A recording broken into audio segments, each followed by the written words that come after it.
1차 언어 영어가 폐지됐다는 거죠.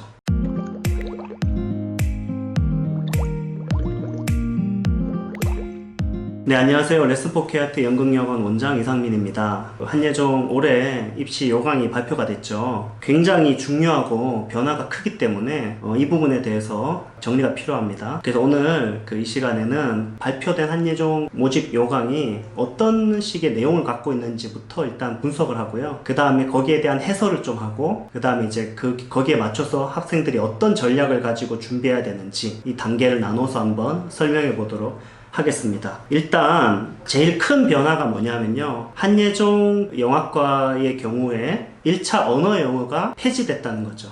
그러니까 작년하고 동일하게 됐다는 겁니다. 개인적으로는 사실 한예종 언어 영어가 최소한 언어 정도는 좀 부활할 것 같았고, 방송영상과나 연극원에는 전격적으로 논술형 언어 문제가 적용이 됐기 때문에 개인적으로는 영화과에서도 논술형 언어 문제를 좀 보지 않을까 생각했는데, 1차 시험에 한예종 논술이 있다 보니까 논술형 언어 대신 영화과는 자체적으로 논술을 보기로 한 것 같습니다.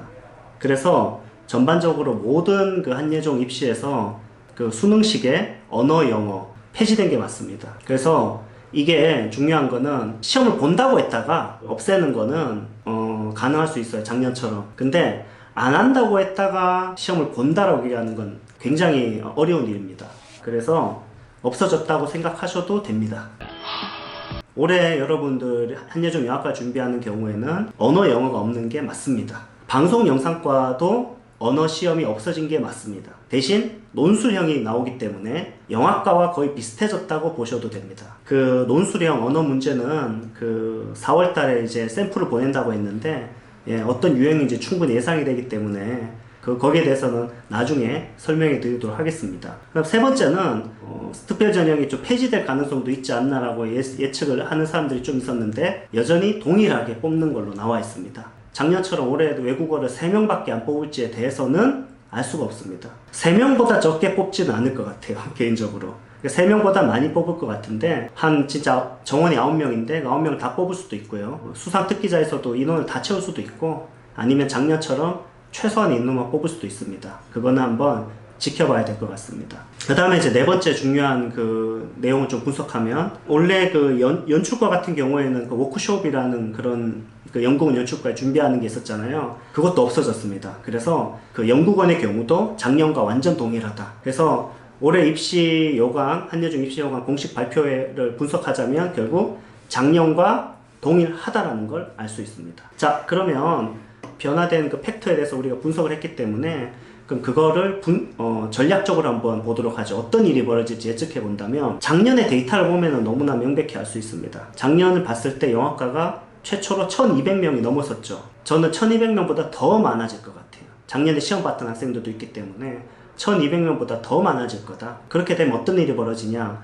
1차 논술이 80%고 내신 20%라면 논술의 결정력이 지배적이 되는데, 이 논술을 평가한다는 건 주관적인 겁니다. 한예종 입시가 예전에는 언어 영어가 있을 땐 예측이 좀 가능했어요, 1차가. 지금은 전혀 그런 게 없어지는, 완전 누가 되고 누가 안 될지 모르는 굉장히 혼돈 속에 빠지게 된다. 그렇게 예측할 수가 있겠죠. 그리고 1차 합격생은 여전히 제 생각에는 작년처럼 특별 전형을 좀 적게 뽑을 것 같아요. 왜냐하면은 정시에서 지원자가 많기 때문에 더 많이 뽑아야 된다고 생각할 것 같아요. 무슨 말이냐면은 정시 특전 인원이 정시로 2월 되잖아요. 특전에서 너무 많이 뽑아버리면 정시에 뽑을 인원이 적어지는데 지원자가 훨씬 많다는 거죠. 그렇기 때문에 작년에서 많아봐야 한두 명 더 많이 뽑지 않을까 싶습니다. 자, 그러면 여러분들이 이제 어떻게 준비해야 되는가? 이렇게 됐을 땐 모두에게 가능성이 생기고 또 모두가 불안해지고 이런 상황이에요. 그렇지만 논술이 주관적이긴 하지만 논술에 있어서 잘하고 못하고가 좀 갈립니다. 그래서 여러분이 논술을 할 때 논술 준비를 철저히 해야 되고요. 논술을 하는 데 있어서 굉장히 어떤 전략적인 접근을 좀 해야 됩니다. 1040명이 아니라 160명 안에 들 수 있는 논술을 하려면 어떻게 해야 되는지, 거기에 대해서 여러분이 초점을 맞춰서 준비들을 철저히 하셔야 됩니다. 그리고 이제 내신 20%가 그것도 상당히 작용을 많이 합니다, 생각보다.